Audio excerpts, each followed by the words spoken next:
I don't smoke. I'm a fake smoker. I just do it to have some kind of effect. And I smoke these girly cigarettes because they had the best quality of tobacco.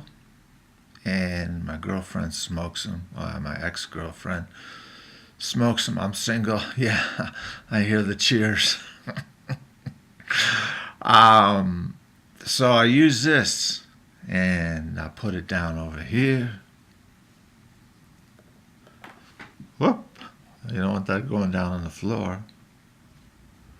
And the smoke comes up, wafts up sometimes, makes it interesting.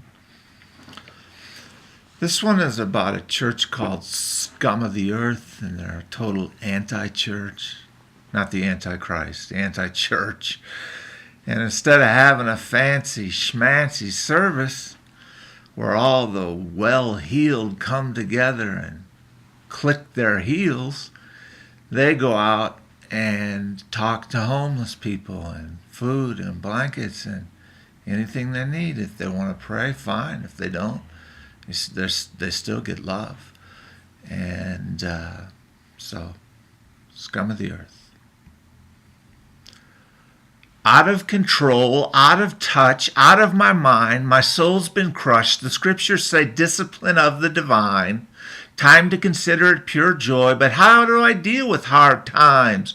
I do indeed look back at the Psalms of David praying for his tormentors to be crushed and torn apart. And this is only a start. Fibromyalgia kept him with his joints on fire while the wicked rejoiced, the filth and the mire. Jeremiah was utterly dismayed. He prophesied against a laid untouched. Paul called himself the scum of the earth. Two things critical to understand. One, the hyperbolic nature of the Bible. When the Bible says, do not let the sun go down on your anger, it doesn't mean it literally. I knew a girl who was totally innocent. She was violently raped as a virgin for her faith. Now tell her just get over it tomorrow in just one night. It only increases the hell of the plight. A woman's husband was killed with pancreatic cancer, and she was told by her church basically it didn't matter. He was now with the Lord rejoicing.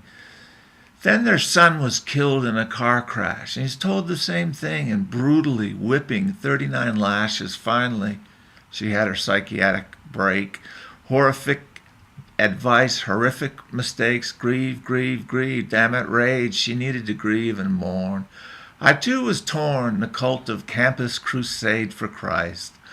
What a fuck was I? Lost track of my feelings, out of touch, I was reeling.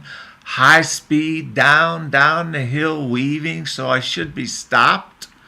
Should be stopped of this perceiving and evaluate the sounds of the trees I was about to hit. So ignorant and naive, born again evangelical. Suicide would be much easier if you weren't careful, but I wasn't inclined to all that not dangerous times, dangerous signs, dangerous narrow lines. They say you must follow the grace, but then they go to the Old Testament and talk about a man lying with a man, and well, a few chapters down, it talks about pigskin, so there goes the Super Bowl. I'm totally erasing everything in the Old Testament, except for Psalms, a little bit of Genesis, and Song of Solomon, which is about oral sex. The convenience is over, and I've taken my look. So much confusion, and the poor bastard of a pastor has to preach 52 messages a year. 99%, I don't need to hear the gift of Galatians 12, the discernment of parishioners, to look to 2:12. You could spend a lifetime taking a look. So I was troubled by heretical teaching for 4 years off and on.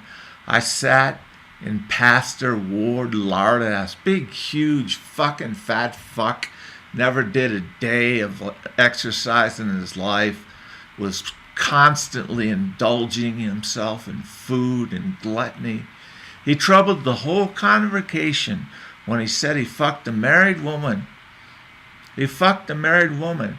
So without hesitation, give me the scum of the earth. Give me the scum of the earth walking around on Sunday mornings talking to homeless people. Give me a beer in a bar where I find maturity. Yeah, give me a beer in a bar on Sunday morning.